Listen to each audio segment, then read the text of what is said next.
നമസ്കാരം. Lights camera action എന്ന നമ്മുടെ ചാനലിലേക്ക് ഒരിക്കൽ കൂടി സ്വാഗതം. ഞാൻ നിങ്ങളുടെ ശാന്തിയുള്ള ദിനേശ്.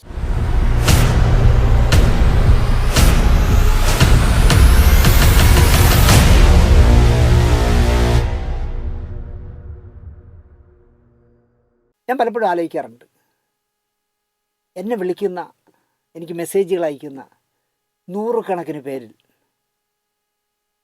ഭൂരിപക്ഷവും പറയുന്നത്, സാർ പഴയ കഥകൾ പറയൂ, അങ്ങ് പഴയ കഥകൾ പറയുന്നത് കേൾക്കാനാണ് ഞങ്ങൾക്കിഷ്ടം. ചിലർ പറയും, ഇപ്പോൾ എന്താ പറയുക, മലൈക്കോട്ട വാലിബൻ വന്നു, ചേട്ടാ എന്ത് ചേട്ടാ ആ പടത്തെക്കുറിച്ച് സംസാരിക്കുന്നത്, ആനുകാലിക വിഷയങ്ങൾ പറയും. അപ്പോൾ സമ്മിശ്രമായ പ്രേക്ഷകരാണ് നമുക്കുള്ളത്. അതിൽ ഭൂരിപക്ഷം പേരും പഴയത് കേൾക്കാനാണ് ഇഷ്ടമെന്ന് എനിക്ക് തോന്നുന്നു. നമ്മളാണെങ്കിൽ മറ്റൊരു ചാനലിനും അവകാശപ്പെടാൻ കഴിയാത്ത വിധത്തിൽ എത്ര സെഗ്മെൻറ്റുകളിൽ നമ്മൾ എന്തെല്ലാം സ്റ്റോറികൾ പറയുന്നില്ലേ. ഇപ്പോൾ ഫോട്ടോയ്ക്ക് പിന്നിൽ, ഒരു ഫോട്ടോയുടെ പിന്നിലുള്ള കഥ, ഹിറ്റുകളുടെ കഥ, ഓർക്കുക വല്ലപ്പോഴും, ഇങ്ങനെ എന്തെല്ലാം പ്രോഗ്രാമുകൾ നമ്മൾ ചെയ്യുന്നു. ഞായറാഴ്ചകളിലാണ് ഈ ശാന്തിയുള്ള സ്പീക്കിംഗ്. അങ്ങനെ നമ്മൾ എല്ലാം കൂടി ചേർത്താണ് നമ്മുടെ ചാനലിൽ പ്രോഗ്രാമുകൾ വരുന്നത്. എന്നാലും പഴയ കഥകൾ ഞാൻ ചെയ്യുന്നുണ്ട്. കാരണം ഭൂരിപക്ഷം പേരും പഴയത് കേൾക്കാൻ ആഗ്രഹിക്കുന്നു. ഞാൻ ജനിക്കും മുമ്പ് നടന്ന കഥ സാർ പറയുന്നത് കേൾക്കുമ്പോൾ, ഇങ്ങനെയൊക്കെ മലയാള സിനിമയിൽ നടന്നോ എന്ന് ഞങ്ങൾ ആലോചിക്കാറുണ്ട് സാർ എന്നൊക്കെ പറയുമ്പോൾ തീർച്ചയായിട്ടും എനിക്ക് സന്തോഷമുണ്ട് അങ്ങനെയുള്ള വാക്കുകൾ കേൾക്കുമ്പോൾ. ഇന്ന് ഞാൻ പറയുന്നതും ഒരു ഒരു ഒരു പഴയ കഥയാണ്, 80കളിലെ ഒരു കഥയാണ്. എനിക്ക് ആമുഖമായി പറയാനുള്ളത്, സിനിമ എന്ന് പറയുന്നത് ഭാഗ്യവതിയുടെ മേഖലയാണ്. സിനിമ എന്ന് പറയുന്നത് ഒരു ഗോഡ് ഫാദർ ഉണ്ടെങ്കിൽ പെട്ടെന്ന് വളർന്നു പോകാൻ കഴിയുന്ന മേഖലയാണ്. സിനിമ എന്ന് പറയുന്നത് കഴിവ് മാത്രം പോരാ, ഭാഗ്യവും അവസരങ്ങളും ഗോഡ് ഫാദറും ഒക്കെ ചേർന്നാലേ സിനിമയിൽ എത്തപ്പെടുകയല്ല വളരുകയുള്ളൂ. ഒരാളെയും നമ്മൾ സിനിമയിൽ തള്ളിക്കളയരുത്. നാളെ ആ വ്യക്തി എന്താവുമെന്ന് നമുക്കൊരിക്കലും പ്രവചിക്കാൻ കഴിയില്ല. ഇപ്പോൾ കോസ്റ്റ്യൂമറുടെ അസിസ്റ്റൻ്റായി തുടങ്ങി കോസ്റ്റ്യൂമറായി മാറിയ ഇന്ദ്രൻസ് മലയാളത്തിലെ നായക നടന്മാരിൽ ഒരാളായി വളരുമെന്ന് ഇന്ദ്രൻസ് പോലും സ്വപ്നം കണ്ടിരിക്കില്ല. അവിടെ ഇവിടെയൊക്കെ നിൽക്കുന്ന ചെറിയ സൈഡ് റോളുകൾ മാത്രമേ എനിക്ക് കിട്ടൂ എന്ന് വിചാരിച്ച ആളായിരിക്കണം. ഇപ്പോൾ ഇന്ദ്രൻസിൻ്റെ അവസ്ഥ എന്താ? ഒരു സിനിമയ്ക്ക് അല്ലെങ്കിൽ ഒരു ദിവസം അഭിനയിക്കുന്നതിനൊക്കെ ഇന്ദ്രൻസ് ചോദിക്കുന്ന പ്രതിഫലത്തെക്കുറിച്ച് കേൾക്കുമ്പോൾ ഞാൻ അതിശയപ്പെടാറുണ്ട്, സന്തോഷിക്കാറുണ്ട്. കാരണം നമുക്കും കൂടി ഒരു പങ്കുള്ള ഒരു നടനല്ലേ. അപ്പോൾ അതുകൊണ്ട് തന്നെ ആരെയും തള്ളി പറയരുത്. ഉത്സവമേളം എന്ന് പറഞ്ഞ സുരേഷ് ഉണ്ണിത്താൻ്റെ പടത്തിൽ അഭിനയിക്കുമ്പോൾ ഒരു കുളത്തിൽ എന്തൊക്കെയോ അന്വേഷിക്കുന്ന ഒരു സീനുണ്ടല്ലോ. ആ അന്വേഷണത്തിനിടയിൽ മുങ്ങിത്തപ്പി എടുക്കുന്നതിനിടയിൽ ഇന്ദ്രൻസിനെ ഒരു ഹാസ്യ നടൻ ചെളിയിൽ മുക്കിപ്പിടിക്കുകയും ഒരുപാട് ചെളി ഉള്ളിൽ കയറിപ്പോവും, ചത്തുപോവും, ശ്വാസം മുട്ടിപ്പോയി എന്നാണ് എൻ്റെ പറഞ്ഞത്. എന്നെ മുതലാളി എന്നാണ് വിളിക്കാറ്. മുതലാളി, ആ നടൻ ഇത്ര ദ്രോഹം ചെയ്യുമെന്ന് ഞാൻ വിചാരിച്ചില്ല, എന്നെ വെള്ളത്തിൽ കുത്തിപ്പിടിച്ചു, അപ്പം ഞാൻ ഒരുപാട് ചെളി തിന്നു എന്നെന്നോട് പറഞ്ഞു. ഇന്ന് ആ ചെളി തിന്ന് ഇന്ദ്രൻസ് എവിടെ നിൽക്കുന്നു നിങ്ങൾ ആലോചിക്കുക. അതുകൊണ്ട് തന്നെ മലയാള സിനിമാ രംഗത്ത് ഒരാളെയും നമ്മൾ തള്ളി പറയരുത്. നാളെ എന്താവുമെന്ന് നമുക്ക് ചിന്തിക്കാൻ പറ്റില്ല. ഇപ്പോൾ ടെമ്പോ വാനിൽ കയറ്റി എറണാകുളത്ത് കൊണ്ടുവന്ന ഇണയത്തടിയിൽ അഭിനയിക്കാൻ വന്ന വിജയമാല എന്ന് പറഞ്ഞ പെൺകുട്ടി സിൽക്ക് സ്മിതയായി ദക്ഷിണേന്ത്യ മുഴുവൻ അടക്കി ഭരിക്കുമെന്ന് ആരെങ്കിലും വിചാരിച്ചാണ്? അതിൽ നിന്നൊക്കെ നമ്മൾ മനസ്സിലാക്കണം, ഒരാളും അവസാന വാക്കല്ല, ഒരാളും എഴുതിത്തള്ളാവുന്ന ആളുമല്ല. ഞാൻ ഇന്ന് പറയുന്ന കഥ അങ്ങനെ ഒരു ചെറുപ്പക്കാരൻ്റെ എഴുതിത്തള്ളിയ കഥയാണ്.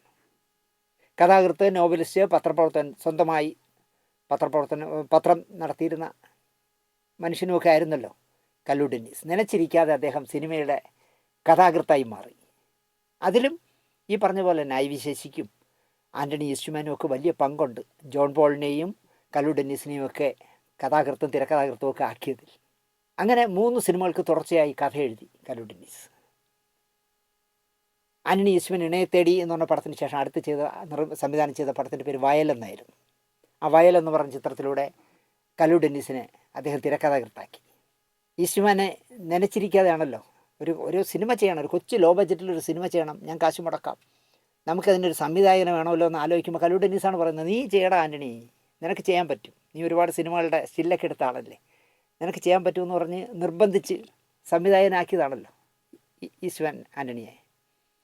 അപ്പോൾ അതുകൊണ്ട് തന്നെയാണോ എന്നെനിക്കറിയില്ല, ആൻ്റണി ഈസ്റ്റ്മാൻ അതിനൊരു പ്രതികാരം ചെയ്യുന്നത് പോലെ കല്ലു ഡെന്നീസിനെ കൊണ്ട് വയലിൻ്റെ തിരക്കഥ എഴുതിച്ചു. ആദ്യ തിരക്കഥ എഴുതിയത് ജോൺ പോളാണ്. പക്ഷേ ജോൺ പോൾ ഒരിടത്തും പറയില്ല ഞാൻ ഇണയത്തേടിയുടെ സ്ക്രിപ്റ്റ് റൈറ്ററാണ്, അദ്ദേഹത്തിന് എന്തോ ഒരു കുറച്ചിൽ പോലെ. പക്ഷേ ആൻ്റണി ഈസ്റ്റ്മാൻ അടുത്ത പടം ചെയ്യുമ്പോൾ, വയൽ ചെയ്യുമ്പോൾ ആ, ഒരു പ്രതികാരം പോലെ എന്നെ നീ സംവിധായകനാക്കി നിന്നെ ഞാൻ തിരക്കഥാകൃത്താക്കും എന്ന് പ്രതികാരം ചെയ്യും പോലെ ചെയ്തതാണ്. കലു ഡെന്നീസ് വയലിലൂടെ തിരക്കഥാകൃത്തായി മാറി.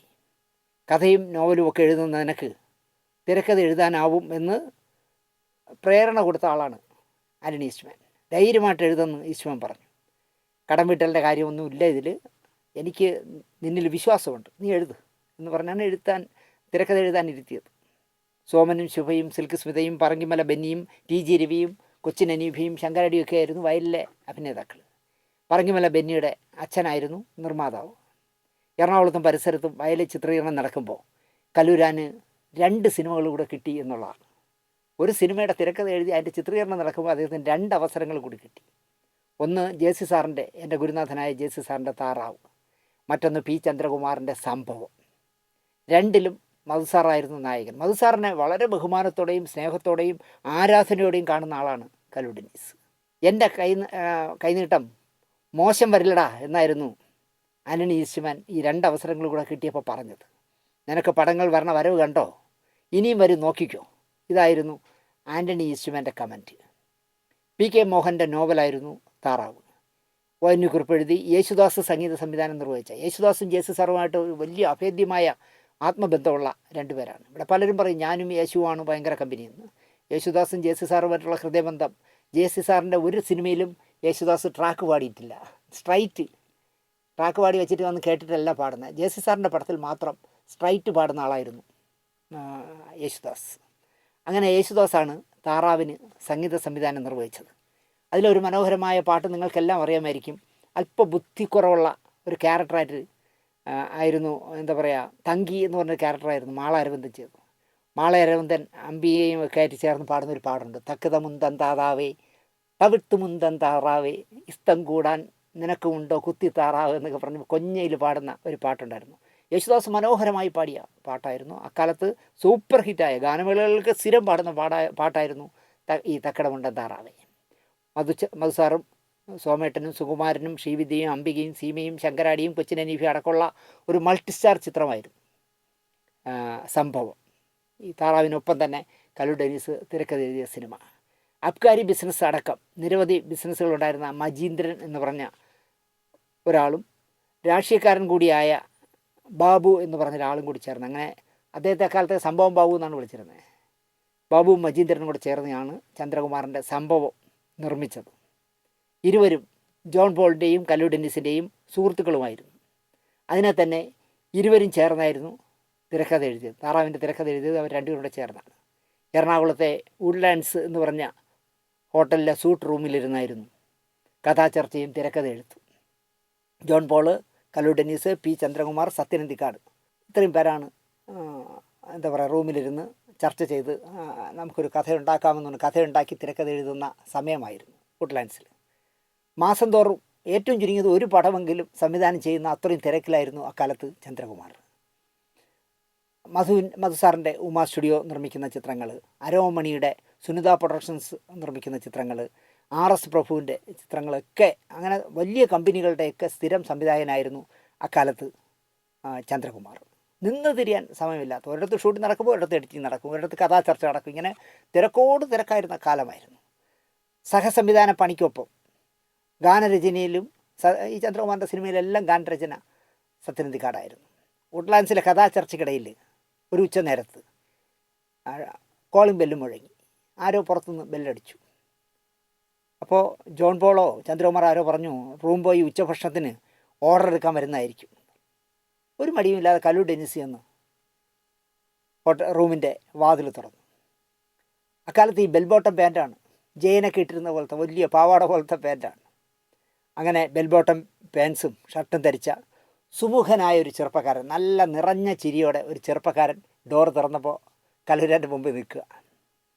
ചിരിച്ചുകൊണ്ട് തന്നെ അയാൾ ചോദിച്ചു, ചന്ദ്രകുമാർ സാറുണ്ടോ എന്ന് ചോദിച്ചു. ചന്ദ്രകുമാർ സാറുണ്ടോ എന്ന് ചോദിച്ചു. ഉണ്ടല്ലോ.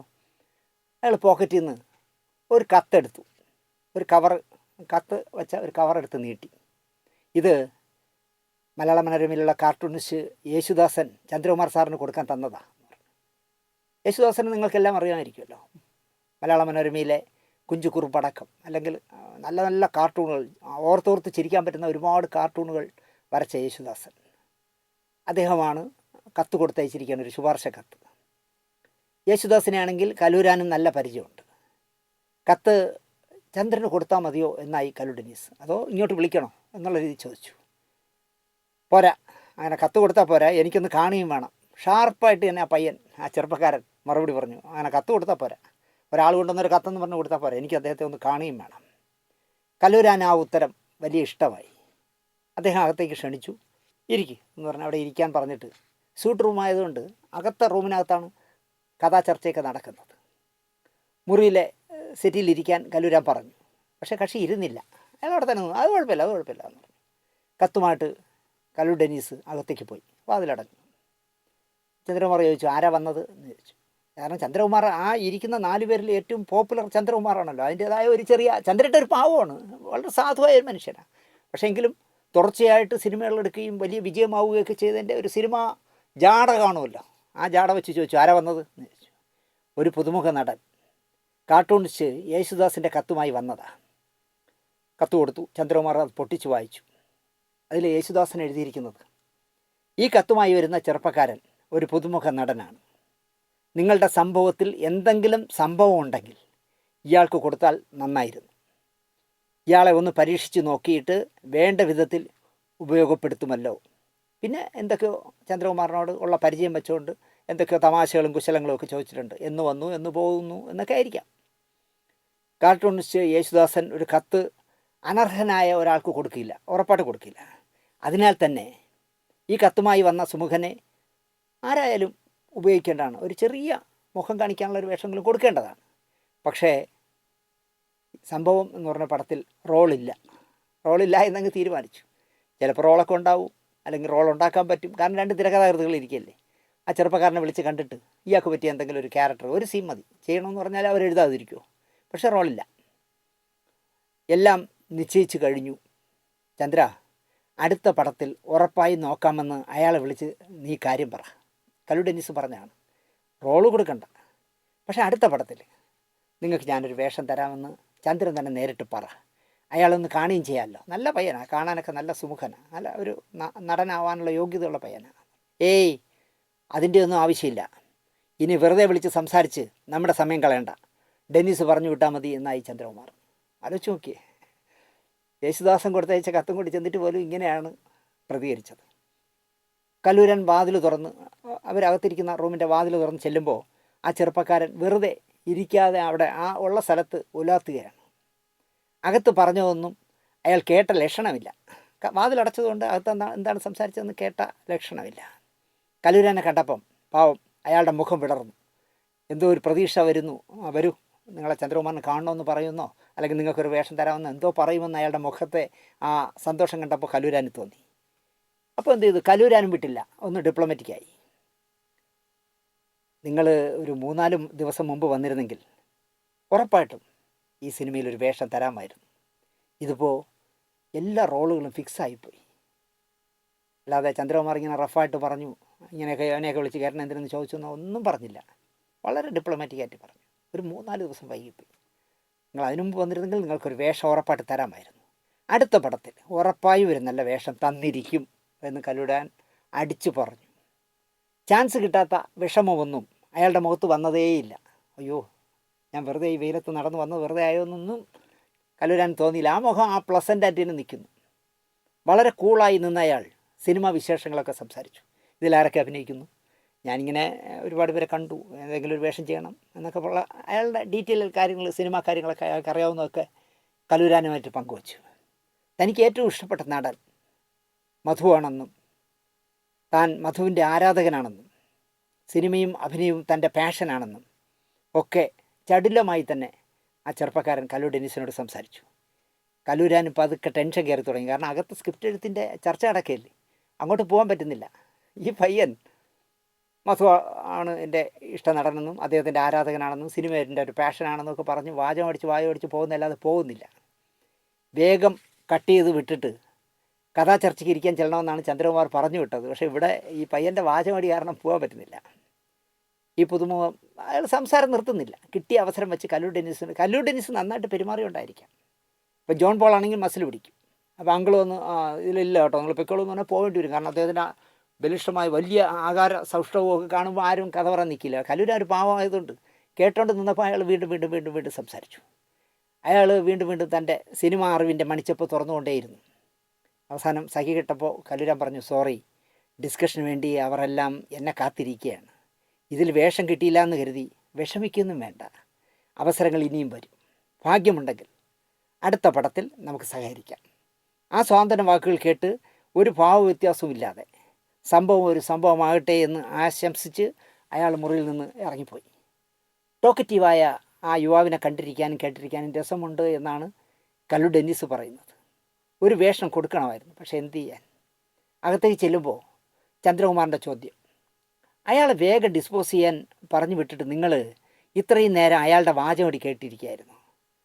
ആ പുതുമുഖത്തെ ചന്ദ്രകുമാർ കണ്ടിട്ടില്ല എങ്കിലും അയാളുടെ വാചകമടി ഇഷ്ടപ്പെട്ടില്ല. ചന്ദ്രകുമാർ കണ്ടില്ല അയാളെ, പക്ഷേ അയാളുടെ വാചകമടി ചന്ദ്രകുമാറിന് എന്തോ അനിഷ്ടമായി തോന്നി. ചന്ദ്രകുമാർ ഒപ്പം തന്നെ ഫോണെടുത്ത് കാർട്ടൂണിസ്റ്റ് യേശുദാസിനെ വിളിച്ചു. റൂമിൽ ഫോണുണ്ടല്ലോ. ദയവ് ചെയ്ത് ഇങ്ങനെയുള്ള വാചകമടി വീരന്മാരെയൊന്നും ഇങ്ങോട്ട് പറഞ്ഞു വിട്ടേക്കരുത് എന്നാണ് യേശുദാസിനോട് ആദ്യം പറഞ്ഞത്. അത്രയും പറയാനുള്ള സ്വാതന്ത്ര്യം കാണും. കാരണം യേശുദാസുമായിട്ട് നല്ല ബന്ധമുണ്ടെന്ന് തോന്നുന്നു ചന്ദ്രകുമാറിന്.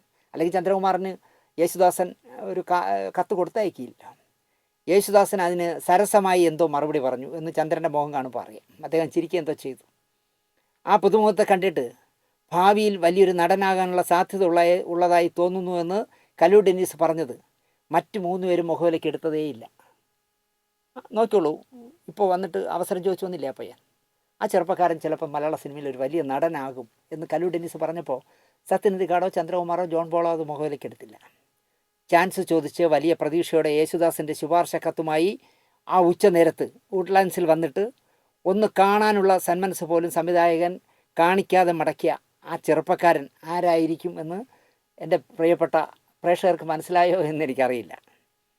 കഴിഞ്ഞ 43 വർഷമായി മലയാള സിനിമയുടെ അവിഭാജ്യ ഘടകമായി മലയാള സിനിമയുടെ ഭാഗധേയത്വം വഹിക്കുന്ന മലയാളിയുടെ പ്രിയപ്പെട്ട നായകനായി വിലസുന്ന ആളാണ് ആ നട്ടുച്ച നേരത്ത് ചന്ദ്രകുമാറിനോടൊരു ചാൻസ് ചോദിക്കാൻ വന്നത്. കിട്ടാവുന്ന ദേശീയ പുരസ്കാരങ്ങളൊക്കെ വാങ്ങിയ ശക്തനായ നായകൻ മമ്മൂട്ടിയായിരുന്നു അവസരം ചോദിച്ചു വന്ന ആ ചെറുപ്പക്കാരൻ. ആലോചിച്ച് നോക്കി, ചന്ദ്രകുമാർ എന്ന് പറഞ്ഞ ചന്ദ്രകുമാർ സാറിനെ കാണാൻ നട്ടുച്ച നേരത്ത് യേശുദാസിൻ്റെ കത്തുമായി വന്നിട്ട് ചന്ദ്രകുമാർ ഒന്ന് കാണാൻ പോലും സന്മനസ് കാണിക്കാതെ പോയ ആ യുവാവ് പിന്നീട് മലയാള സിനിമയിൽ എന്തായി എന്ന് ഞാൻ പറയണ്ടല്ലോ. മമ്മൂട്ടിയായിരുന്നു ആ ചാൻസ് ചോദിച്ചു വന്നയാൾ. അവസരമില്ല എന്ന് പറഞ്ഞിട്ട് പോലും മുഖത്ത് യാതൊരു ഭാവവ്യത്യാസവും ഇല്ല എന്ന് കല്ലൂരാൻ പറയുന്നു. അതിൻ്റെ അർത്ഥം ഒരു ചന്ദ്രകുമാർ എനിക്കൊരു വേഷം തന്നില്ലെങ്കിൽ 10 ചന്ദ്രകുമാർമാർ എനിക്ക് വേഷം തരും, ഞാൻ അതിലൂടെ ഒരു സിനിമാ നടനായി മാറുമെന്നുള്ള ആത്മവിശ്വാസം അദ്ദേഹത്തിനുണ്ടായിരുന്നിരിക്കാം. കാലം കണക്ക് തീർക്കാതിരിക്കില്ല, ഒരിക്കലും കാലം കണക്ക് തീർക്കാതിരിക്കില്ല. മധുസാറിനെ, നസീസാറിനെ, സുകുമാരനെ, ജയനെ, സോമനെ തുടങ്ങി മോഹൻലാലിനെ വരെ വച്ച് ചന്ദ്രകുമാർ സിനിമ ചെയ്തിട്ടുണ്ട്. ഈ പറഞ്ഞ മമ്മൂട്ടി മാത്രം ചന്ദ്രകുമാറിൻ്റെ ഒരു സിനിമയിലും ഉണ്ടായില്ല. ചന്ദ്രകുമാറിൻ്റെ അസോസിയേറ്റ് ആയിരുന്ന സത്യനന്ദിക്കാടിൻ്റെ സിനിമകളിൽ മമ്മൂട്ടി നായകനായി. കാർട്ടൂണിസ്റ്റ് യേശുദാസനും മരിക്കും വരെ സത്യനന്ദിക്കാടിൻ്റെ ആത്മബന്ധുവുമായിരുന്നു. പിന്നെ ചന്ദ്രകുമാറുമായിട്ട് യേശുദാസിന് ബന്ധമുണ്ടായിരുന്നു എന്ന് എനിക്കറിയില്ല. 1981 സംഭവം കഴിഞ്ഞ് എന്താ പറയുക, ദന്തഗോപുരം, കാട്ടുകള്ളൻ, ഞാൻ ഏകനാണ് തുടങ്ങി 1987 വരെ കുറുക്കൻ രാജാവായി എന്ന് പറഞ്ഞ സിനിമ വരെ 17 സിനിമകൾ പിന്നെ സംഭവത്തിന് ശേഷം ചന്ദ്രകുമാർ സംവിധാനം ചെയ്തു. 1985 മോഹൻലാലിനെ നായകനാക്കി ഉയരിഞ്ഞ നാടാകെ എന്ന് പറഞ്ഞ ഒരു ആദിവാസി യുവാവിൻ്റെ, ദാരപ്പൻ എന്ന് പറഞ്ഞ ഒരു ആദിവാസി യുവാവിൻ്റെ കഥാപാത്രം മോഹൻലാലിനെ കൊണ്ട് ചെയ്യിച്ചു. എന്തുകൊണ്ടോ ഈ സിനിമകളൊന്നും പഴയ ചന്ദ്രകുമാർ സിനിമകളുടെ വിജയം നേടിയതേയില്ല. ഈ പറഞ്ഞ 10-17 പടം ചെയ്തെങ്കിലും അങ്ങോട്ട് ക്ലച്ച് പിടിച്ചില്ല. അദ്ദേഹം മസാല സിനിമകളിലേക്ക് കളം മാറ്റി. 1988 ആദിപാവം എന്ന് പറഞ്ഞ സിനിമ ചെയ്തു. അതിൻ്റെ പിന്നാലെ രതിഭാവം ചെയ്തു. 89 കാനന സുന്ദരി, വലിയ വിവാദം ഉണ്ടാക്കിയ മെർലാൻഡിൻ്റെ, സുബ്രഹ്മണ്യ മുതലാളിയുടെ മകൻ നിർമ്മിച്ച, കുമാർ സാർ നിർമ്മിച്ച കാനന സുന്ദരി തുടങ്ങി മസാല പടങ്ങൾ ചെയ്ത് സംവിധാന രംഗത്ത് നിന്ന് ചന്ദ്രകുമാർ പിൻവാങ്ങുകയും മമ്മൂട്ടി പിന്നെ എന്തായി എന്ന് ഞാൻ പറയണ്ടല്ലോ, അദ്ദേഹം ഉയർന്നു പോയി. സംഭവത്തിന് പിന്നാലെ ഒരു വലിയ സിനിമ ചന്ദ്രകുമാറിനെ കൊണ്ട് നിർമ്മിക്കാൻ ഈ പറഞ്ഞ സംഭവത്തിൻ്റെ നിർമ്മാതാക്കളായ മജീന്ദ്രനും ബാബുവും നിശ്ചയിച്ചിരുന്നു. ആറ്റുമണമേലെ ഉണ്ണിയാർച്ച എന്ന് പറഞ്ഞ വടക്കമ്പാട്ട് കഥയാണ് സിനിമയാക്കാനിരുന്നത്.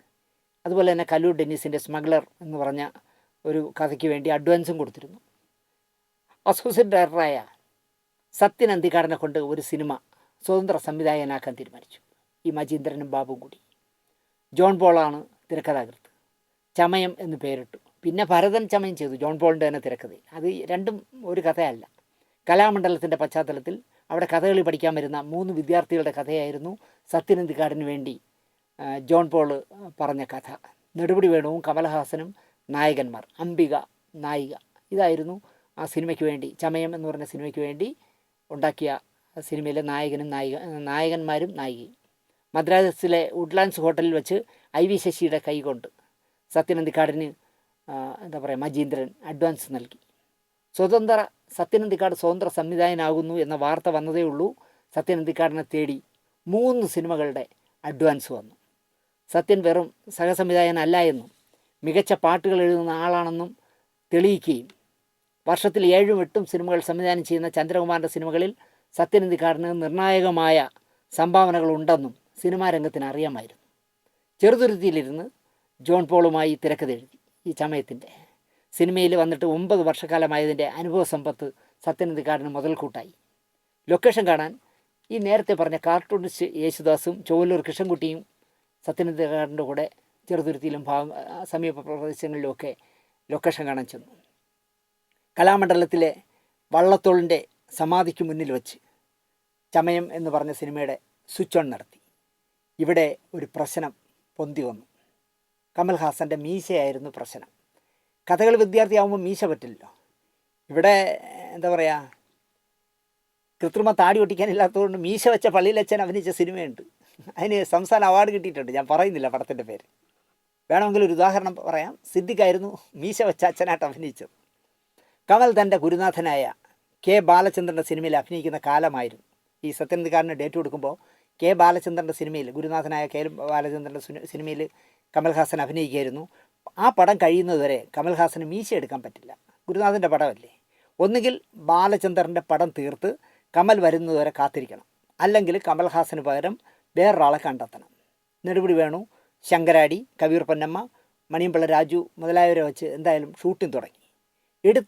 ഷൂട്ട് ചെയ്ത അത്രയും ഡെവലപ്പ് ചെയ്ത് റഷസ് കാണാനായി സത്യൻ അന്തിക്കാടും ക്യാമറാമാൻ ആനന്ദക്കുട്ടനും കൂടി മദിരാശിക്ക് പോയി. സത്യം മദിരാശിയിലെത്തി. ആ സമയത്ത് നിർമ്മാതാവ് മജീന്ദ്രൻ വിളിച്ചു. എൻ്റെ ചില വ്യവസായ ആവശ്യങ്ങൾക്കായി ഞാൻ നാളെ മദിരാശിയിൽ എത്തും, നമുക്കൊന്നിച്ച് റഷസ് കാണാം എന്ന് പറഞ്ഞു. സത്യൻ അന്തിക്കാട് ആദ്യമായിട്ട് ചെയ്യുന്ന സിനിമയല്ലേ, അപ്പോൾ റഷ് കാണുമ്പോൾ നിർമ്മാതാവായ ഞാൻ കൂടി ഉണ്ടാവട്ടെ എന്ന് വിചാരിച്ച് കാണും. 1981 ഒക്ടോബർ 9-ാം തീയതിയാണ് റഷസ് കാണാമെന്ന് പറഞ്ഞത്. അന്ന് ബക്രീദായിരുന്നു. ഒക്ടോബർ 8-ാം തീയതി ആണ് സത്യനെ വിളിച്ചിട്ട് നാളെ മദിരാശിയിൽ എത്താമെന്ന് മജീന്ദ്രൻ പറഞ്ഞു. എന്നിട്ടാണ് അദ്ദേഹം ഉറങ്ങാൻ കിടന്നത്. രാവിലെ 6 മണി സമയത്ത് കോളിംഗ് ബെൽ മുഴങ്ങുന്ന കേട്ട് അദ്ദേഹം എണീറ്റ് വാതിൽ തുറന്നു. വീടിൻ്റെ വാതിൽ തുറന്നു. എറണാകുളത്ത് അജ്ഞാതനായ ഒരാൾ വാതിലിൻ്റെ മുന്നിൽ നിന്ന് മജീന്ദ്രൻ്റെ നെഞ്ചിലേക്ക് തോക്ക് വെച്ച് വെടിവെച്ചു. തൽക്ഷണം മരിച്ചു എന്നാണ് എനിക്ക് തോന്നുന്നത്. കേരളത്തിലൊരു ആദ്യത്തെ സംഭവമായിരുന്നു ഇങ്ങനെ കുടിപ്പകകൾ കൊണ്ട്, ഗുണ്ടകളെ കൊണ്ട് റിവോൾവർ ഉപയോഗിച്ച് ഒരാളിനെ കൊല്ലുന്ന സംഭവം കേരളത്തിൽ ആദ്യമായിരുന്നു എന്നാണ് എൻ്റെ ഓർമ്മ. കേരളത്തിൽ കേട്ടുകഴിവില്ലാത്ത ഒരു വ്യവസായ പ്രമുഖനെ രാവിലെ വീട്ടിൽ ചെന്ന് വെടിവെച്ച് കൊല്ലുക എന്നൊക്കെ പറഞ്ഞാൽ ക്രൂരമായിരുന്നു. ബിസിനസ്സിലെ അബ്കാരി ബിസിനസ്സിലെ കുടിപ്പകയാണ് എതിരാളികൾ വാടക കൊലാളിയെ കൊണ്ട് മജീന്ദ്രനെ കൊന്നത് എന്നായിരുന്നു അക്കാലത്ത് കേട്ട വാർത്ത. എന്തായാലും മജീന്ദ്രൻ കൊല്ലപ്പെട്ടു. 1981 ഓണം റിലീസായി തിയേറ്ററുകളിൽ വന്ന മജീന്ദ്രൻ്റെ സംഭവം എന്ന് പറഞ്ഞ സിനിമ എറണാകുളത്ത് കവിതാ തിയേറ്ററിൽ നിറഞ്ഞ സദസ്സിൽ ഓടിക്കൊണ്ടിരിക്കുമ്പോഴാണ് മജീന്ദ്രൻ കൊല്ലപ്പെടുന്നത്.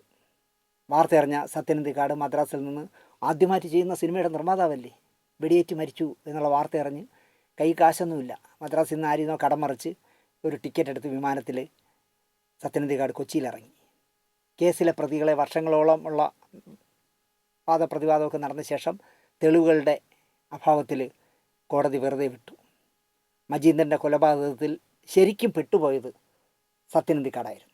നിർമ്മാതാവിൻ്റെ അപമൃത്യു, അകാലത്തിൽ നിർമ്മാതാവ് സത്യൻ അന്തിക്കാടിനെ കൊണ്ടൊരു സിനിമ ചെയ്യിക്കാൻ ഇറങ്ങിയ നിർമ്മാതാവ് അകാലത്തിൽ മരിച്ചു. ആദ്യ പടം തന്നെ ചമയം അഴിച്ചു വെച്ചു. സത്യൻ അന്തിക്കാടിൻ്റെ സ്വതന്ത്ര സംവിധായകനാണുള്ള സ്വപ്നം അവിടെ അവസാനിച്ചു. സത്യനെ അൺലക്കിയായി സിനിമാ രംഗം പ്രഖ്യാപിക്കുമല്ലോ. അത് നമ്മൾ പ്രത്യേകം പറയേണ്ട കാര്യമില്ലല്ലോ. സിനിമയിൽ അങ്ങനെയാണ്. ഒരു പടം ഓടിയില്ലെങ്കിൽ അല്ലെങ്കിൽ ഇതുപോലുള്ള എന്തെങ്കിലും അപശകുനങ്ങൾ വന്നാൽ അപ്പോൾ പറയും, അയ്യോ അവൻ അൺലക്കിയാണ് കേട്ടോ, ഇനി അവനെ ഒന്നിനും തൊടിക്കരുത് എന്ന് പറയുന്നത് സിനിമയിലെ സ്വാഭാവികമായിട്ടും നടക്കുന്നതാണ്. അഡ്വാൻസ് തന്ന നിർമ്മാതാക്കളെ സത്യനന്ദിക്കാട് കണ്ടപ്പോൾ ഓരോരോ കിഴിവുകൾ പറഞ്ഞ് ആ 3 പേരും പിൻവലിഞ്ഞു കളഞ്ഞു. ഈ എന്താ പറയുക, ചമയം മുടങ്ങിയതുകൊണ്ട് നമുക്ക് പെട്ടെന്ന് വേറൊരു സിനിമ തുടങ്ങാമെന്ന് പറഞ്ഞ് അഡ്വാൻസ് തന്ന, ഇങ്ങോട്ട് വന്ന് അഡ്വാൻസ് തന്ന ആളുകളെ കണ്ടപ്പോൾ അവർ വലിഞ്ഞളഞ്ഞു. ഒരു കണക്കിന് ചമയം മുടങ്ങിയതും അഡ്വാൻസ് തന്നവർ പിന്മാറിയതും നന്നായി എന്ന് ഇപ്പം ഞാൻ പറയും. കാരണം ഇല്ലെങ്കിൽ ഒരു പക്ഷേ ചമയം തന്നെ റിലീസ് ചെയ്തിരുന്നുവെങ്കിൽ ചിലപ്പോൾ സത്യേട്ടൻ ഫാസിലിനെ പോലെ, ഭരതനെ പോലെ, മോഹനെയൊക്കെ പോലെ മധ്യവർത്തി സിനിമകളുടെ ഒരു വക്താവായി മാറിയനെ. അങ്ങനെ മാറിയിരുന്നെങ്കിൽ ഓർത്തോർത്ത് ചിരിക്കാൻ. ഇപ്പോൾ നമുക്ക് സന്മനസ്സുള്ളവർക്ക് സമാധാനവും, ഗാന്ധി നഗർ സെക്രട്ടേറിയറ്റും, അങ്ങനെ എന്തുമാത്രം സിനിമകൾ നമ്മളെ ചിരിപ്പിക്കുന്ന സന്ദേശം പോലുള്ള കാലാതിവർത്തിയായ എത്രയോ സിനിമകൾ തന്ന ആളല്ലേ സത്യേട്ടൻ. ഒരു പക്ഷേ ചമയം ഇറങ്ങിയിരുന്നെങ്കിൽ മോഹനും അമ്പിളിയൊക്കെ ചെയ്തതുപോലെ തന്നെ ജോൺ പോളിൻ്റെ സ്ഥിരം തിരക്കഥകളിൽ മധ്യവർത്തി സിനിമകൾ ചെയ്ത് സത്യേട്ടൻ ഒരു ഭരതനോ ഒരു മോഹനോ ഒക്കെ ആയി മാറിയനെ. അതെന്തായാലും മലയാളിക്കൊരു ഭാഗ്യമായി എന്ന് ഞാൻ പറയും. അങ്ങനെ പോയില്ലല്ലോ. 1981 തിരുവോണത്തിന് കലു ഡെന്നിസിനും ആ തിരുവോണ നാൾ പ്രിയപ്പെട്ടതായിരുന്നു. സംഭവത്തിൻ്റെ ഒപ്പം കല്ലു ഡെന്നിസ് തിരക്കഥ എഴുതിയ മറ്റൊരു സിനിമ കൂടി തിയേറ്ററിൽ നിറഞ്ഞ് കളിച്ചു എന്നുള്ളതാണ് 1981 കുറിച്ച് ആലോചിക്കുമ്പോൾ പറയാനുള്ളത്. ജോഷി സാർ സംവിധാനം ചെയ്ത രക്തം, നവാഗതനായൊരു തിരക്കഥാകൃത്തിൻ്റെ 2 സിനിമകൾ ഒന്നിച്ച് ഓണക്കാലത്ത് തിയേറ്ററിൽ വരിക, രണ്ടും വലിയ വിജയമായി മാറുക തീർച്ചയായിട്ടും ആർക്കായാലും സന്തോഷം നൽകുന്ന കാര്യമാണ്. മറ്റൊരു രസകരമായ കാര്യം എന്താണെന്ന് ചോദിച്ചാൽ, രക്തം സംവിധാനം ചെയ്ത ജോഷിക്കും ഓണക്കാലത്ത് 2 ചിത്രങ്ങളുണ്ടായിരുന്നു. രക്തവും പിന്നെ നസീർ സാർ അടക്കമുള്ള ഒരു വലിയ താരനിരയുള്ള ഇതിഹാസം എന്ന് പറഞ്ഞ സിനിമയും. ജോഷി കല്ലൂർ സുഹൃത്തുക്കളുടെ 3 സിനിമകൾ വിജയ ചിത്രങ്ങളായി 1981 പറയാം. കാരണം ജോഷി സാറിന് 2 പടം, കല്ലു ഡെന്നിസിന് 2 പടം, 2 പേർക്കും ചേർത്ത് 3 പടം. മലയാള സിനിമാ രംഗത്ത് നിർമ്മാതാവിന് ഒരു സിനിമ ജന്മം കൊള്ളുന്നതിൽ നിർണായകമായ പങ്കുണ്ട് അല്ലെങ്കിൽ റോളുണ്ട് എന്ന് തെളിയിച്ച ആളായിരുന്നു അപ്പച്ചൻ. ഒരുപാട് അപ്പച്ചന്മാരുണ്ട്. നവോദയ അപ്പച്ചനടക്കം ഒരുപാട് അപ്പച്ചൻ, സർഗീത്ര അപ്പച്ചനുണ്ട്. ഈ പറയുന്ന അപ്പച്ചൻ സാഗ അപ്പച്ചൻ എന്ന പേരിൽ അറിയപ്പെട്ടിരുന്ന, അല്ലെങ്കിൽ ജഗൻ പിക്ചേഴ്സ് അപ്പച്ചൻ എന്ന പേരിൽ അറിയപ്പെട്ടിരുന്ന അപ്പച്ചനെ കുറിച്ചാണ് ഞാൻ പറയുന്നത്. ഒരു സിനിമ ചെയ്യാൻ പോയാൽ, ഇപ്പോൾ സാജ് പിക്ചേഴ്സിൻ്റെ സാജനെയൊക്കെ പറ്റി പറയുന്നത്, സിനിമ തുടങ്ങുമ്പോൾ പോലും ലൊക്കേഷനിൽ വരില്ല, തീരുമ്പോഴും വരില്ല, കാശ് കൃത്യമായി എത്തിക്കും. വല്ലപ്പോഴും ഒരു മണിക്കൂറോ 2 മണിക്കൂറോ സെറ്റ് വന്നിട്ട് പോവുകയുള്ളൂ. ഏത് കഥ എടുക്കണം, ആരെ അഭിനയിപ്പിക്കണം എന്നൊന്നും അദ്ദേഹം ആലോചിക്കാറില്ല. പക്ഷേ ഇവിടെ അങ്ങനെയല്ല. ജഗൻ പിക്ചേഴ്സ് അപ്പച്ചൻ എന്ന് പറഞ്ഞാൽ സിസ്റ്റമാറ്റിക്കായിട്ട് സിനിമ എടുക്കുന്ന ഒരാളാണെന്ന് നിസ്സംശയം നമുക്ക് പറയാം. അങ്ങനെയുള്ള ഒരാളാണ് ജഗൻ പിക്ചേഴ്സ് അപ്പച്ചൻ, അല്ലെങ്കിൽ സാഗ അപ്പച്ചൻ എന്ന് പറഞ്ഞാൽ യോദ്ധയടക്കം എത്രയോ ഹിറ്റായ സിനിമകൾ ചെയ്ത ആളല്ലേ. അപ്പച്ചനെ പറ്റി ഒരു എപ്പിസോഡ് ചെയ്യുന്നതുകൊണ്ട് ഞാൻ അതിനെപ്പറ്റി കൂടുതലൊന്നും അപ്പച്ചൻ്റെ കഥകൾ പറയുന്നില്ല. രസകരമായ ഒരുപാട് കഥകൾ പറയാനുണ്ട്. എറണാകുളത്ത് ബ്രോഡ്വേയിൽ സീക്കിംഗ് എന്ന് പറഞ്ഞ ഹോട്ടലിലെ ബാറൊക്കെ നടത്തിയിരുന്ന അതിൻ്റെ ചുമതലക്കാരനായിരുന്നു അപ്പച്ചൻ. അദ്ദേഹം ഒരു സിനിമ നിർമ്മിച്ചു. അകാലത്തിൽ ഇവിടെ പറഞ്ഞ മകൻ ജഗൻ്റെ ബാനറിൽ, അതാണ് ജഗൻ പിക്ചേഴ്സ്, ഭരതനെ കൊണ്ട് ചാമരം. മനോഹരമായ സിനിമയല്ലേ. പ്രദർശന രംഗത്ത് വിജയം നേടിയ ചാമരം മികച്ച 2ാമത്തെ ചിത്രത്തിനുള്ള സംസ്ഥാന അവാർഡും മികച്ച കലാസംവിധാനത്തിനുള്ള സംസ്ഥാന അവാർഡും, ഗായികയ്ക്ക് ജാനകിക്ക് നാഥ നീ വരുമെന്നുള്ള പാട്ട് പാടിയ ജാനകിക്കും സംസ്ഥാന അവാർഡ് നേടിക്കൊടുത്ത ചിത്രമായിരുന്നു. ഒരു നാൾ അപ്പച്ചൻ കല്ലു ഡെന്നീസിനെ വിളിച്ചു. അപ്പോൾ സ്നേഹപൂർവ്വം കല്ലു ഡെന്നീസിനെ അപ്പച്ചൻ വിളിക്കുന്നത് ഡെന്നി എന്നാണ്. അല്ല ഡെന്നീസ് എന്നോ കലൂരാനെന്നോ ഒന്നുമല്ല, ഡെന്നി എന്നേ വിളിക്കൂ. ഡെന്നി, വൈകുന്നേരം സീക്കിംഗ് ഹോട്ടൽ വരെ ഒന്ന് വരാമോ? എനിക്ക് അത്യാവശ്യമായി ഒരു കാര്യം സംസാരിക്കാനുണ്ട് നിന്നോട്. വൈകുന്നേരം കൃത്യമായിട്ട് കലൂരാൻ സീക്കിങ്ങിലെത്തി. കുശലങ്ങളും തമാശകളും ഒക്കെ പറഞ്ഞ് കുറേ നേരം പോയി. ചാമര ഓടുന്നതിനെക്കുറിച്ചും സംഭവം ഓടുന്നതിനെക്കുറിച്ചും ഒക്കെ ഇങ്ങനെ പലതും പറഞ്ഞ് കാര്യത്തിലേക്ക് കിടക്കാറായപ്പോൾ ചായയൊക്കെ കൊടുത്ത ശേഷം അപ്പച്ചൻ ഓഫീസിൻ്റെ വാതിലടച്ചു. ഡെന്നി, എനിക്ക് വലിയൊരു സിനിമ ചെയ്യണമെന്നുണ്ട്. നസീർ സാറും മധു സാറും ഒന്നിച്ചഭിനയിച്ചിട്ട് കുറേ കാലമായില്ലേ. ഇപ്പോൾ അങ്ങനെ ഒരു പടം വന്നാൽ ബെമ്പർ ഹിറ്റായിരിക്കുമെന്നാണ് എനിക്ക് തോന്നുന്നത്. ഡെന്നി എന്തു പറയുന്നു? അപ്പോൾ ആലോചിക്കും, സിനിമ എത്ര ഭംഗിയായിട്ട് ഒരു സിനിമയെ ചെയ്തുള്ളെങ്കിൽ അദ്ദേഹം എത്ര ഭംഗിയായിട്ട് മലയാള സിനിമയുടെ കാര്യങ്ങൾ പഠിക്കുന്നു എന്നുള്ളതിന് ഏറ്റവും വലിയ തെളിവാണിത്. പ്രേം നസീറും മധുവും അഭിനയിച്ച ഒരു സിനിമ വന്നിട്ട് ഒരുപാട് കാലമായി അവരൊന്നിച്ചുള്ള. അങ്ങനെ ഒരു സിനിമ എടുത്താൽ എന്താവും ഡെന്നി എന്ന് ചോദിച്ചു. നന്നായിരിക്കും എന്നായിരുന്നു കല്ലു ഡെന്നിസിൻ്റെ മറുപടി. കല്ലൂരാൻ അത് പ്രോത്സാഹിപ്പിക്കുന്ന തരത്തിൽ തന്നെ പറഞ്ഞു. ഡെന്നിയുടെ കയ്യിൽ ഇവരെ രണ്ടുപേരെയും വെച്ച് ചെയ്യാവുന്ന കഥ വല്ലതും ഉണ്ടോ എന്ന് ചോദിച്ചു. തൻ്റെ ചിത്രകൗമുദിയിൽ, താൻ പത്രാധിപരായിരിക്കുന്ന ചിത്രകൗമുദിയിൽ ആകാശത്തിന് കീഴേ എന്നൊരു നോവൽ കല്ലൂരാൻ എഴുതിയിരുന്നു. തുല്യ പ്രാധാന്യമുള്ള രണ്ട് നായക കഥാപാത്രങ്ങൾ ഏറ്റുമുട്ടുന്ന നാടകീയ മുഹൂർത്തങ്ങൾ നിരവധിയുള്ള ഒരു നല്ല നോവൽ. അപ്പച്ചന് കഥയുടെ രത്നച്ചുരുക്കം കല്ലൂർ ഡെന്നീസ് പറഞ്ഞു കൊടുത്തു. കഥ അപ്പച്ചന് ഇഷ്ടമായി. തിരക്കഥയും ഡെന്നി തന്നെ എഴുതിക്കോ എന്ന് അപ്പച്ചൻ പറഞ്ഞപ്പോൾ കല്ലൂരാൻ ശരിക്കും അതിശയിച്ചു. ഇത്രയും വലിയ ഓഫർ കല്ലൂരാൻ പ്രതീക്ഷിച്ചതേയില്ല. കാരണം കൊച്ചു പടങ്ങളല്ലേ, വയല് പോലുള്ള ചെറിയ സിനിമകളല്ലേ ചെയ്തത്. ഇത് നസീർ സാറും മധുസാറിനെയൊക്കെ ചെയ്യുന്ന ഒരു വലിയ സിനിമയ്ക്ക് ഡെന്നി കഥ എഴുതിക്കോ എന്ന് പറഞ്ഞപ്പോൾ ശരിക്കും അതിശയപ്പെട്ടു പോയി കല്ലൂർ ഡെന്നീസ്. ചാമരം എഴുതിയത് ജോൺ പോളാണ്. അപ്പോൾ എൻ്റെ കഥ വാങ്ങിയിട്ട് ജോൺ പോളിനെ കൊണ്ട് തിരക്കഥ എഴുതിക്കുമെന്നാണ് കല്ലൂർ ഡെന്നീസ് കരുതിയിരുന്നത്. എല്ലാ കച്ചവട സാധ്യതകളും ചേർത്താകണം തിരക്കഥയെന്ന് ഓർമ്മിപ്പിക്കാൻ അപ്പച്ചൻ മറന്നില്ല. ഇതാരെ കൊണ്ട് സംവിധാനം ചെയ്യിക്കും എന്നായി അടുത്ത ചർച്ച. പല പ്രമുഖരുടെ പേരുകളും ചർച്ച ചെയ്തു. എനിക്കൊന്ന് സംഭവമൊക്കെ ചെയ്യുന്ന ചന്ദ്രകുമാറിനെ അടക്കം, അക്കാലത്തെ വലിയ വലിയ സംവിധായകരുടെ പി ജി വിശംബരനടക്കം, അങ്ങനെയൊക്കെയുള്ള സംവിധായകരുടെ ഹരിഹരനടക്കം ഒരുപാട് പേരുടെ പേരുകൾ അവർ ചർച്ച ചെയ്തു. പല കാരണങ്ങളാൽ അത് വേണ്ട, ഇയാൾ വേണ്ട, ഇയാൾ വേണ്ട എന്ന് പറഞ്ഞ് ഇങ്ങനെ മാറി മാറിപ്പോയി. പെട്ടെന്ന് കല്ലൂരാന് ഒരാളെ ഓർമ്മ വന്നു. അടുത്ത ആഴ്ച ഒരു പടം വരുന്നുണ്ട്, ജയൻ്റെ മൂർഖൻ. അടുത്ത ആഴ്ച റിലീസാണ്. ജോഷി എന്ന വർക്കലക്കാരനാണ് സംവിധാനം. അടുത്ത ആഴ്ച പടം റിലീസ് ചെയ്യുമല്ലോ, നമുക്ക് ആ സിനിമയൊന്ന് കാണാം. കൊച്ചിൻ അനീഫയുടെ അടുത്ത സുഹൃത്താണ് ജോഷി. മദ്രാസിൽ അവർ രണ്ടുപേരും ഒന്നിച്ച് ഒരു മുറിയിലാണ് താമസിക്കുന്നത്. മൂർഖൻ വരട്ടെ, കണ്ടിട്ട് കൊള്ളാമെങ്കിൽ നമുക്ക് ജോഷിയെ നോക്കാം എന്ന് പറഞ്ഞ് പിരിഞ്ഞു. 1980 നവംബർ 21 മൂർഖൻ തിയേറ്ററിലെത്തി. ആ ഡേറ്റ് നിങ്ങൾ പ്രത്യേകം അണ്ടർലൈൻ കേൾക്കണം. 1980 നവംബർ 21 ജോഷി സാർ സംവിധാനം ചെയ്ത ടൈഗർ സലീം എന്ന് പറഞ്ഞൊരു പടം ചെയ്ത് അത് വേണ്ട രീതിയിൽ വിജയിക്കാതെ പോയ ശേഷം അദ്ദേഹം ചെയ്യുന്ന പടമാണ് മൂർഖൻ. അത് നവംബർ 21 തിയേറ്ററിലെത്തി. ഷോളവാരപുരത്ത് ചിത്രീകരണത്തിനിടയിൽ ഹെലികോപ്റ്ററിൽ നിന്ന് വീണ് അപകടത്തിലാണല്ലോ ജയൻ മരിച്ചത്. അദ്ദേഹം മരിച്ച് 5ാമത്തെ ദിവസമാണ് മൂർഖൻ തിയേറ്ററിലെത്തിയത്. അപ്പച്ചനും കല്ലൂർ ഡെന്നീസും ആർട്ടിസ്റ്റ് കിത്തോയും കൂടി എറണാകുളം പത്മയിൽ ചെന്ന് മൂർഖൻ എന്ന് പറഞ്ഞ സിനിമയുടെ മാറ്റിനി പ്രദർശനം കണ്ടു. ചിത്രത്തിൻ്റെ തുടക്കം, ജയിൽ ചാട്ടം, പോലീസ് നായകളുടെ മുന്നേയുള്ള ജയൻ്റെ ഓട്ടം ഒക്കെ ത്രില്ലിംഗായി തന്നെ ജോഷി ചിത്രീകരിച്ചിരിക്കുന്നു എന്നുള്ളത് തിയേറ്ററിലെ നിറഞ്ഞ കയ്യടിക്കിടയിലിരുന്ന് ഈ മൂവർ സംഘം കണ്ടു. ഇൻ്റർവെല്ലിന് ചായ കുടിക്കാൻ പുറത്തിറങ്ങിയപ്പോൾ തന്നെ പുതിയ സിനിമ ജോഷി സംവിധാനം ചെയ്യും എന്ന് ഉറപ്പിച്ചു. ജോഷിക്ക് അഡ്വാൻസ് കൊടുക്കാനും തീരുമാനിച്ചു. എറണാകുളത്ത് എയർലൈൻസ് എന്ന് പറഞ്ഞ ഹോട്ടലിലിരുന്നാണ് സ്ക്രിപ്റ്റ് എഴുത്ത്. പിന്നീട് തിരക്കഥാകൃത്തായി മാറിയ എസ് എൻ സ്വാമി അക്കാലത്ത് അപ്പച്ചൻ്റെ ഒരു ADC ആണെന്ന് പറയാം. അദ്ദേഹമാണ് കല്ലൂർ ഡെന്നീസിന് തിരക്കഥ സഹായിയായി കൂടെ ഇരുന്നത്. ആദ്യ സിനിമ മുതൽ അപ്പച്ചൻ്റെ നിർവഹണം നിർവഹിക്കുന്നത് KR ഷൺമുഖമായിരുന്നു. ഷൺമുഖനെ കുറിച്ച് ഞാൻ ഒരു എപ്പിസോഡ് ചെയ്തിരുന്നതുകൊണ്ട് കൂടുതൽ പറയുന്നില്ല. അദ്ദേഹം പോയി മദ്രാസിൽ ചെന്ന് നസീർ സാറിനെ ബുക്ക് ചെയ്തു. കല്ലൂരാനും അപ്പച്ചനും കൂടി തിരുവനന്തപുരത്ത് പോയി മധുസാറിനെ ബുക്ക് ചെയ്തു. നേരത്തെ തന്നെ കല്ലൂരിനെ മധുസാറിന് അറിയാം. പ്രേം നസീറിൻ്റെ ഡേറ്റിനനുസരിച്ച് മധുസാറിൻ്റെ ഡേറ്റ് വാങ്ങിച്ചു. കാര്യങ്ങൾ ഭംഗിയായിട്ട് മുന്നോട്ട് പോകുമ്പോൾ അപ്പച്ചന് നസീർ സാറിൻ്റെ ഒരു ഫോൺ വന്നു. ഇപ്പോൾ ചെയ്തുകൊണ്ടിരിക്കുന്ന പടം ചില പ്രശ്നങ്ങളുകൊണ്ട് തീർക്കാൻ കുറച്ച് ദിവസം കൂടി എടുക്കും.